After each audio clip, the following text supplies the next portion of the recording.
Case 1. Lisa Snyder. In rural Pennsylvania, Lisa Snyder lived quietly in Albany Township. Neighbors rarely saw much of her, and those who did described a woman who seemed distant, struggling with something unseen. Behind her front door, Child Protective Services had been watching for years. Reports of instability had surfaced more than once. September 2019 brought a call that would shake the entire community. Emergency responders rushed to Snyder's home after a distressing 911 call. What waited in the basement would haunt everyone who saw it. 2 children, 8-year-old Connor and 4-year-old Brynley, were found suspended from wire cables. Their mother stood nearby, claiming her son had been desperate, overwhelmed by bullying. She insisted he had done this terrible thing himself and taken his sister with him.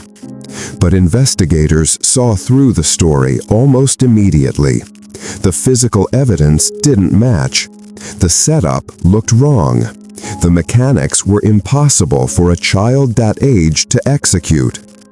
Digital forensics revealed what Lisa had been searching online just days before: how to hang yourself, and does a child safety gate hold the weight of a child? She had purchased wire cables herself shortly before the incident. Experts testified that an 8-year-old lacked both the physical capability and emotional framework to carry out such an act. This wasn't a tragedy born from bullying.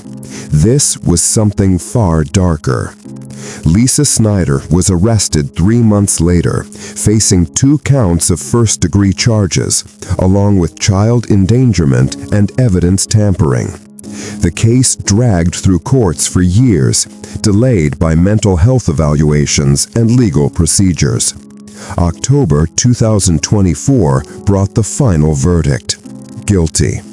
The judge handed down 2 consecutive life terms without any possibility of release, plus 8.5 to 17 years for related charges.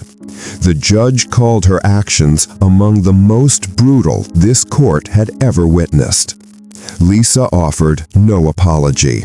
She spoke no words. She showed no emotion. Connor and Brynley's names became symbols of innocence stolen, leaving behind a community forever asking, how could this happen? Case 2. Trinh Tuan Nguyen. Upper Makefield Township seemed like the perfect place to raise a family. Tree-lined streets, friendly neighbors, children playing outside. Nobody suspected that behind one door, something terrible was taking shape. Trinh Tuan Nguyen was 40 years old, a single mother raising 2 boys. To those around her, she appeared normal, dropping her sons at school, making small talk, living a modest suburban life. But beneath that calm surface, pressure was building. She was facing eviction. Money problems were mounting. Friends noticed she had become withdrawn, almost emotionally absent. What nobody realized was that Nguyen had already made a decision. Monday, May 2nd, 2022 started like any other morning. Then came the 911 call that shattered everything.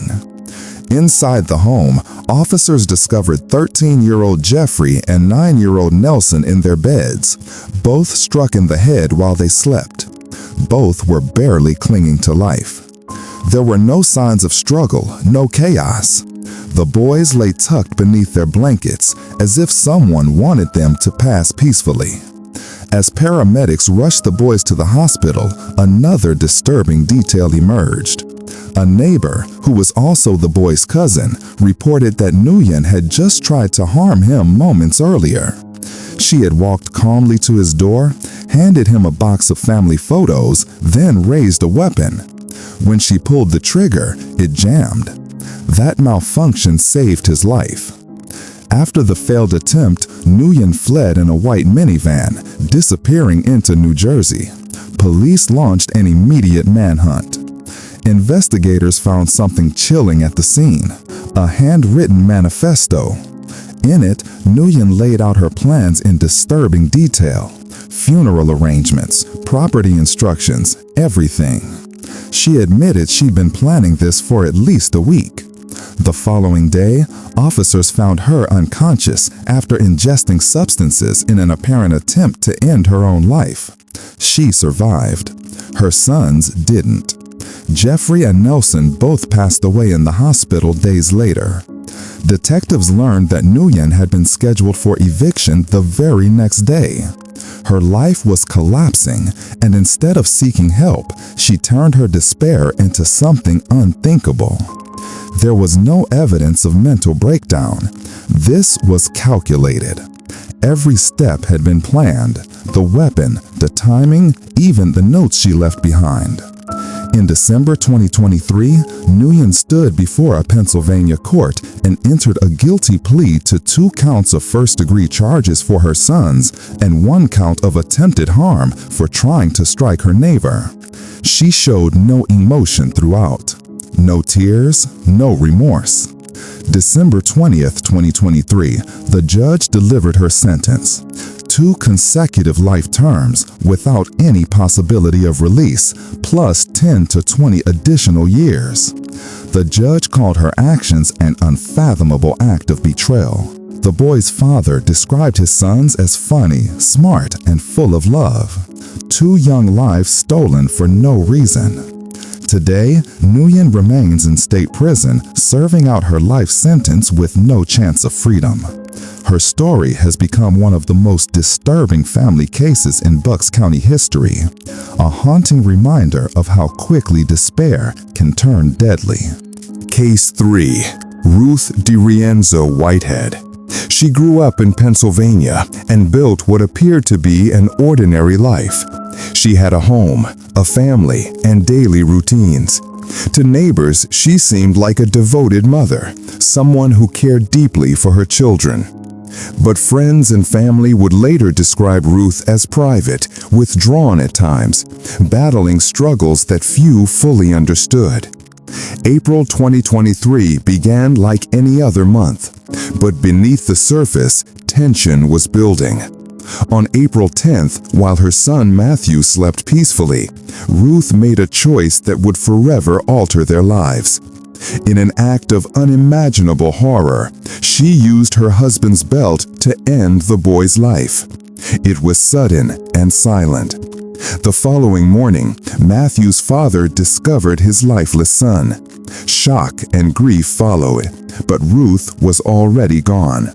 She fled the home and drove the family SUV into the ocean in Cape May, New Jersey, in a desperate attempt to escape consequences. Authorities quickly tracked her down and took her into custody in Wildwood Crest. Charges were filed immediately, first-degree charges and possession of an instrument used in the act. Throughout the investigation and proceedings, Ruth's defense argued that she had been experiencing a mental break, claiming her mental state had impaired her judgment. Yet, after months of evaluation, the court found her competent to stand trial. The prosecution presented a starkly different narrative, a calculated, premeditated act that ended an innocent child's life. In 2024, the court reached its verdict. Ruth DiRienzo-Whitehead was convicted of first-degree charges and sentenced to life in prison without release, a sentence reflecting the gravity of her actions and the heartbreak left behind. This tragic story is a chilling reminder that appearances can be deceiving. Behind closed doors, darkness can lurk where least expected.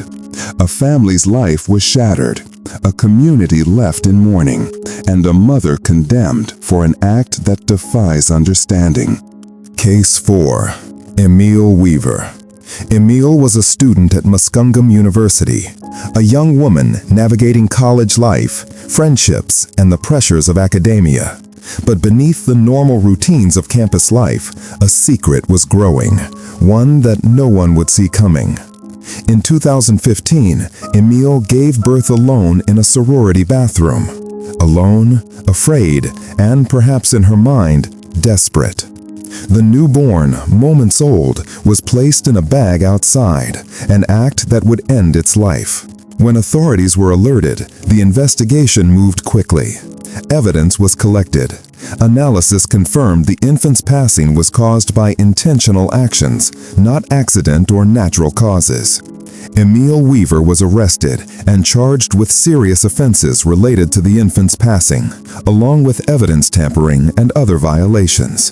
During the proceedings, the jury found Weaver guilty on all counts.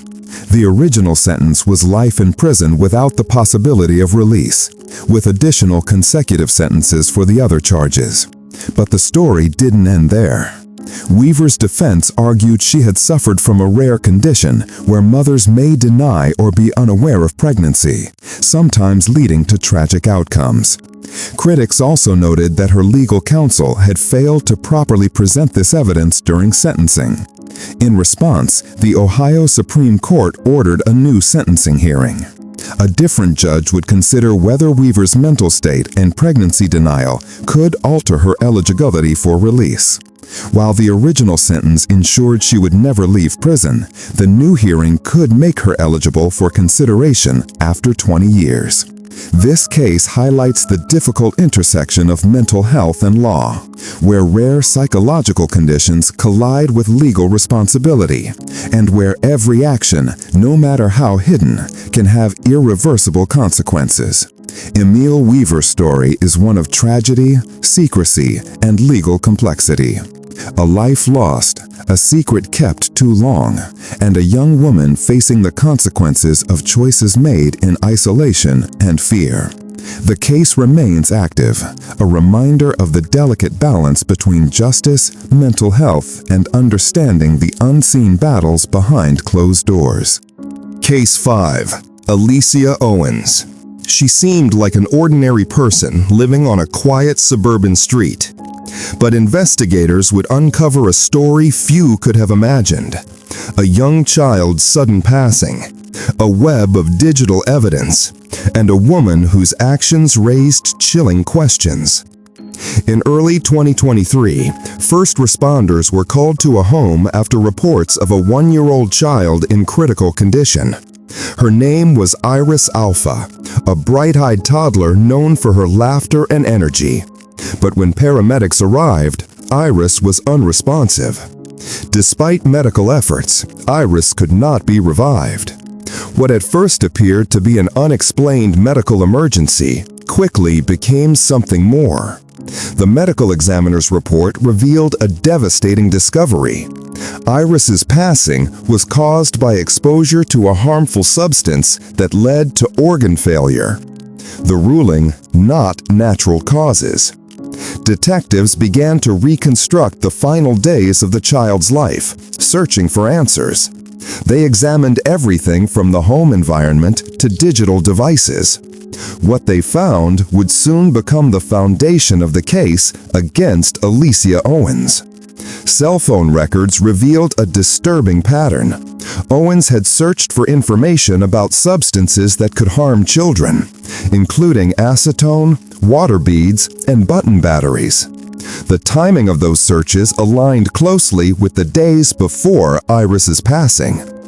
Investigators also learned that Iris had previously ingested small objects, household items that posed severe risks to children. Those findings, combined with Owens' search history, painted a picture that was difficult to ignore. With the examination results and digital evidence in hand, prosecutors authorized charges. Aleisia Owens was arrested and charged with serious offenses related to the child's passing: attempted harm, aggravated assault against a child, and endangering the welfare of a child. Because of the seriousness of the charges, bail was denied. She remained in custody as the legal process moved forward. Prosecutors emphasized the digital evidence, those online searches about household substances and the effects they could have on children. Investigators claimed these searches, along with access to the substances themselves, established a direct link between Owens's actions and the child's passing. News of Owens's arrest spread quickly. The case drew widespread attention, not only because of its tragedy, but because of the methodical nature of the investigation that followed. The community struggled to comprehend how such a young child could lose her life in such a way. In court, prosecutors laid out the evidence step by step. Defense attorneys, meanwhile, cautioned that the investigation relied heavily on interpretation, on what those searches meant and whether they reflected curiosity, panic, or something darker. As the case continues, Owens faces the full weight of Pennsylvania's legal system. She remains behind bars, awaiting the next chapter that will determine her future. The story of Iris Alpha is one that broke hearts across Pennsylvania, a reminder of how fragile life can be and how crucial it is to notice warning signs before it's too late. Case 6. Samantha Jo Delcamp. Sometimes, the most tragic stories don't begin with strangers. They begin inside the very place a child should feel safe: home. Her name was Samantha Jo Delcamp, a mother from Pennsylvania whose life and choices would soon be under the harshest scrutiny of the law. Arabella Parker was just 3 years old, bright, playful, full of the energy every toddler brings. But behind closed doors, investigators later discovered signs of repeated harm. Neighbors reported arguments, others saw unexplained bruises. Yet the full truth wouldn't come out until it was too late. Samantha's boyfriend, the man she trusted to help raise her child, was found to have hurt Arabella multiple times. Injuries at different stages of healing. The final incident would be catastrophic.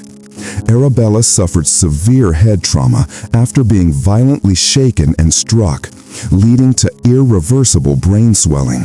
But what shocked the community most wasn't only the violence itself, it was Samantha's silence. Her failure to seek help and her attempts to cover what had happened would seal her fate in court. When first responders arrived, they immediately sensed something was wrong. The timeline didn't match the explanations. As detectives began piecing it together, their focus shifted from the initial suspect to the mother herself. Text messages, statements, and medical findings revealed a chilling pattern. Samantha Jo Delcamp had seen signs of harm multiple times, but never called for help. Prosecutors argued that her inaction, her willingness to protect her partner instead of her child, made her complicit. In court, the evidence was clear.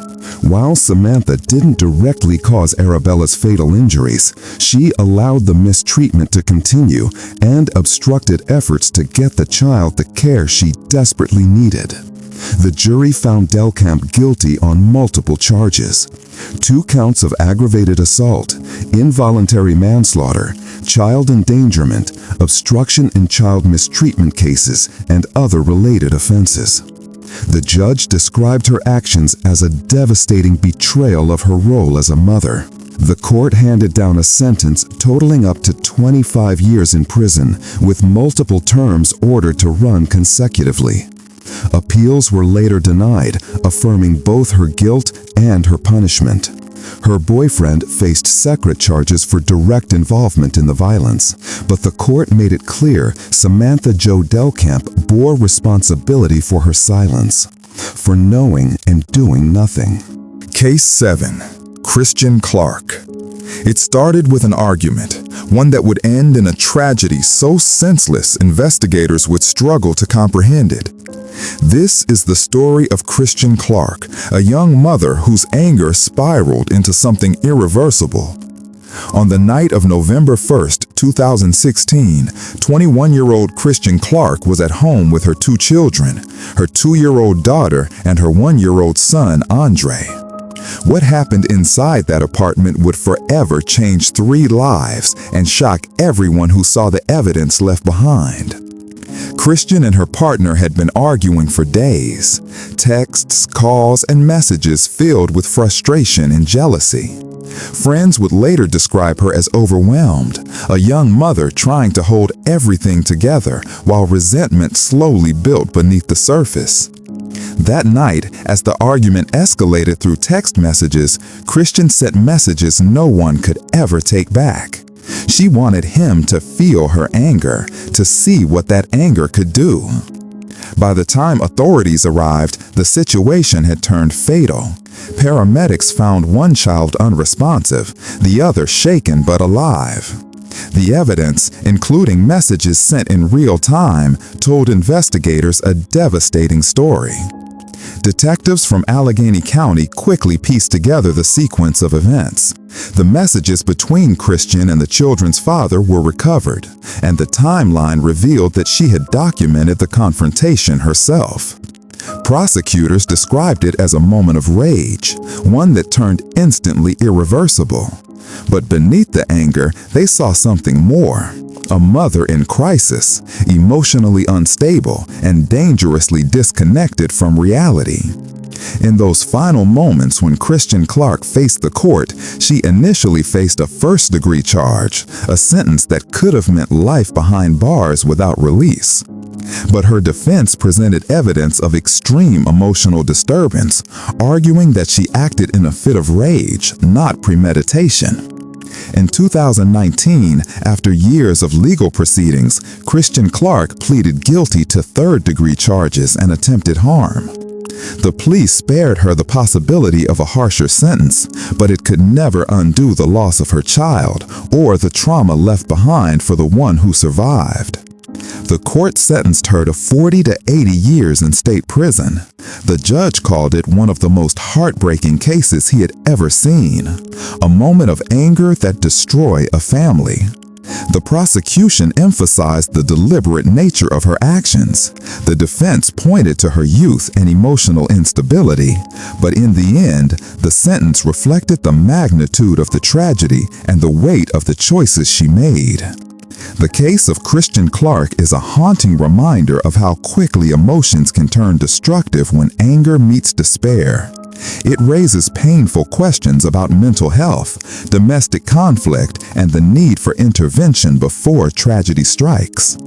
Her surviving daughter will grow up with a past shaped by loss and a future that asks one simple question: how could something like this happen inside a home meant to protect?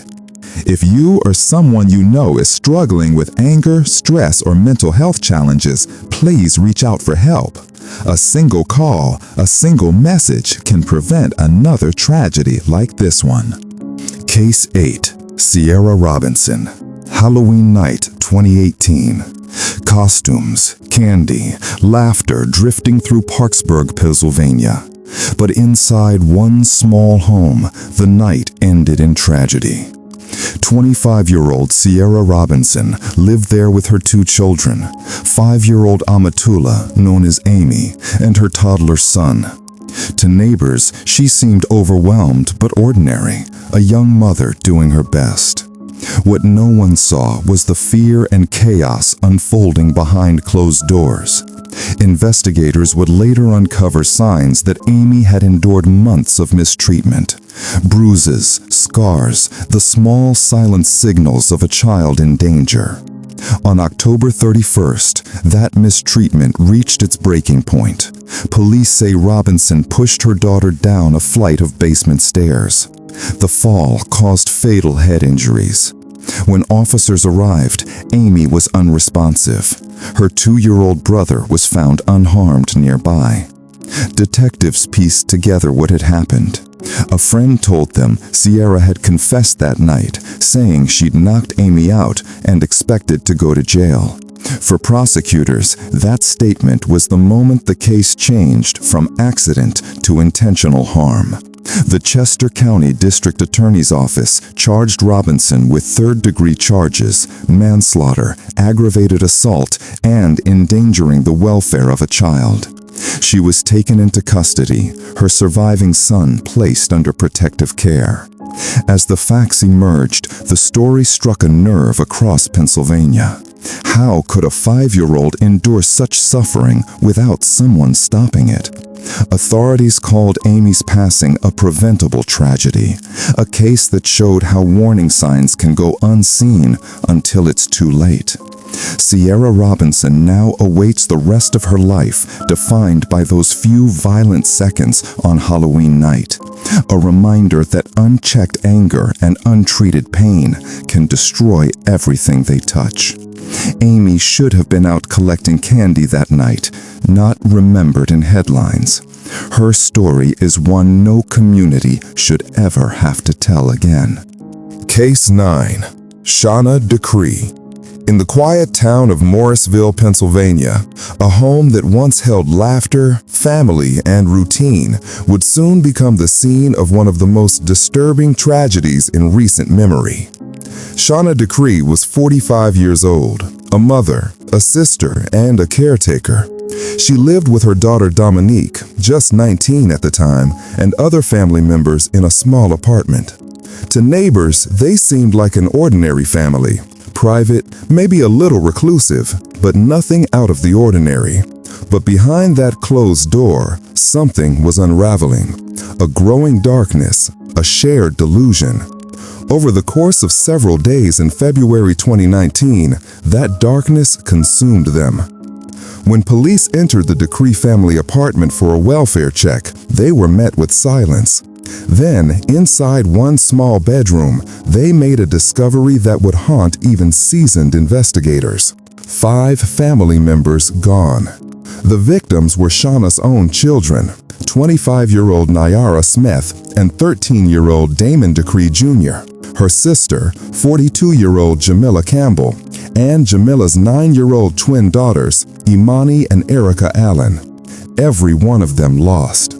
Shauna and Dominique were found alive, dazed, incoherent, and speaking of a pact, saying everyone wanted to pass. The story they told seemed impossible, a nightmare brought to life. Over the next few hours, their accounts shifted again and again, blending delusion and reality until no one could tell where one ended and the other began. Investigators and prosecutors later revealed the truth. Over 3 days inside that small apartment, a slow and tragic series of events unfolded, driven by mental illness, shared delusion, and deep emotional collapse. It was a case of folie à deux, a rare psychological phenomenon where 2 people share the same false beliefs. In court, both women were charged with 5 counts of first-degree charges and conspiracy. Their defense revealed what the investigation had already uncovered. Both Shauna and Dominique suffered from severe mental disorders, including schizoid personality disorder, major depression, and PTSD. They pleaded guilty but mentally ill. In the end, the judge handed down 5 consecutive life sentences for each woman, no chance of release. A mother and daughter now bound together forever, not by love or family, but by the shared confusion that destroyed them. The Decree case is one of profound tragedy, not only for the lives lost, but for what it reveals about the fragile line between reality and delusion. It reminds us that even within the walls of home, darkness can take root, and when it does, it can consume everything in its path. Case 10. Heather Pressdee. Hospitals are supposed to be places of healing, but for patients under Heather Pressdee's care, they became places of passing. She wasn't a shadowy stranger lurking in the night. She was the nurse standing beside their beds, whispering words of comfort while administering substances that would stop their hearts forever. Heather Pressdee had worked in healthcare for years. Colleagues described her as sharp, confident, even compassionate. But behind that calm exterior, Pressdee harbored something sinister, a belief that she had the right to decide who lived and who passed. From 2020 to 2023, across several Pennsylvania nursing homes, patients under her care started passing quietly, suddenly, without clear medical reason. At first, it seemed tragic, but natural. Then came the pattern and the insulin. Investigators would later discover that Pressdee used insulin overdoses, often delivered to elderly, non-diabetic patients. Some survived, slipping into seizures and comas. Others never woke up again. In total, she targeted at least 17 people, and 3 lost their lives, all victims of a woman who had sworn to protect them. For years, the incidents went unnoticed, scattered across different nursing homes. But when management at one facility noticed Pressdee's name appearing too often beside unexpected passings, they reported her to the authorities. The Pennsylvania Attorney General's office opened an investigation. Forensic testing on patient blood samples confirmed it: dangerously high levels of insulin. Pressdee had been administering injections to her patients without consent, without cause, and without mercy.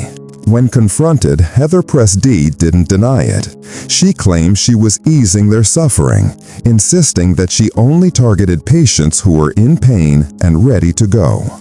But prosecutors described her differently, as a predator in scrubs who played God with the lives of the weak.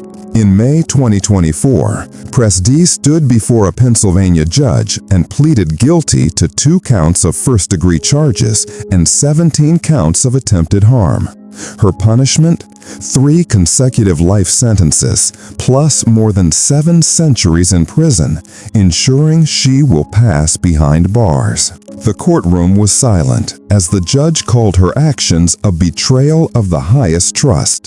The hands meant to heal became weapons of harm. Heather Pressdee's name now sits alongside some of America's most infamous medical perpetrators, a reminder that sometimes evil wears a smile and carries a stethoscope. She said she wanted to end suffering, but in truth, she only created it. This presentation covers all 10 cases from Pennsylvania. Each story represents real events that devastated families and communities. We've taken care to present these cases with respect for the victims while examining the circumstances that led to these tragedies. If these stories affect you, please reach out to support services in your area.